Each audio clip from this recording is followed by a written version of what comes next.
ಲಾ ಮಚ್ಚ, ಹಾ ಬೋರ್ ಹೊಡಿತಿದೆ, ಯಾವ್ದಾರ ಒಂದ್ ಸ್ಟೋರಿ ಹೇಳ. ಸ್ಟೋರಿನಾ? ಕೇಳಿಸ್ಕೊ. ಒಂದೂರಲ್ಲಿ ಒಬ್ಬ ರಾಜ ಇದ್ನಂತೆ. ಅವ್ನ್ ಬೀಜ ಇಸ್ಕೊಂಡ್ ಸತ್ತೋದ್ನಂತೆ.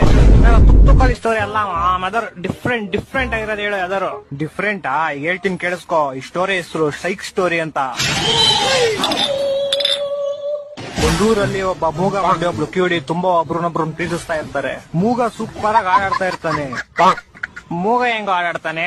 ಲವ್, ನೀನ್ ಸುಮ್ನೆ ಕೇಳಿಸ್ಕೊಳ. ಮೂಗ ಯಾವಾಗ ಆಡಾಡ್ತಾನೋ ಕಿವಿಡಿ ಅದನ್ನ ಕೇಳಿಸ್ಕೊಂಡು ಓಡ್ ಬರ್ತಾಳೆ. ಕಿವುಡಿ ಹೆಂಗೋ ಕೇಳಿಸ್ಕೊಂತಾಳೆ? ಲವ್, ನೀನ್ ಸುಮ್ನೆ ಸ್ಟೋರಿ ಕೇಳಿಸ್ಕೊಳ. ಲವ್, ಒಂದ್ ದಿವಸ ಹಿಂಗೆ ಮೂಗ ಆಡ್ತಾ ಇರ್ತಾನೆ, ಕಿವಿಡಿ ಕೇಳಿಸ್ಕೊತಾ ಇರ್ತಾಳೆ. ಇಬ್ರು ಪ್ರೇಮದಲ್ಲಿ ಮುಳುಗೋಗ್ಬಿಟ್ಟಿರ್ತಾರೆ. ಅದನ್ನ ಕಾಣಿಸ್ತಾ ಇರೋ ಒಬ್ಬ ತಾತ ನೋಡ್ಬಿಡ್ತಾನೆ. ನೋಡಿ ಓಡೋಗಿ ಹುಡುಗಿಯವ್ರ ಅಪ್ಪಂಗ್ ವಿಷಯ ಹೇಳ್ತಾನೆ. ಪಾಪ ಆಕ್ಸಿಡೆಂಟ್ ಇಂದ 2 ಕಾಲು ಕಳ್ಕೊಂಡಿರೋ ಹುಡುಗಿಯವರಪ್ಪ ವೀಲ್ ಚೇರ್ ಇಂದ ಎದ್ದು ಸೈಕಲ್ ತಗೊಂಡು ಗಾಡಿ ಕಿಕ್ ಹೊಡ್ದು ಕುದುರೆ ಮೇಲೆ ಟುಡುಕ್ ಟುಡುಕ್ ಟುಡುಕ್ ಅಂತ ಅವ್ರಿರೋ ಪ್ಲೇಸ್ ಬರ್ತಾನೆ.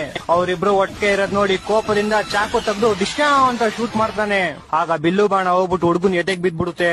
ಹುಡುಗಿ ಸತ್ತೋಯ್ತಾಳೆ. ಒಂದ್ ಸ್ವಲ್ಪ ಕರುಣೆ ಇರ್ಲಿ. ಇದೆ ಇದೆ ಇದೆ. ಕೈ ಮುಗಿದು ಬೇಡ್ತೀನಿ, ಕರುಣೆ ಇರ್ಲಿ. ಪ್ರೀತಿ ಇದೆ, ಈ ತರ ಪ್ರೀತಿ ಇದೆ, ಕರುಣೆ ಇದೆ.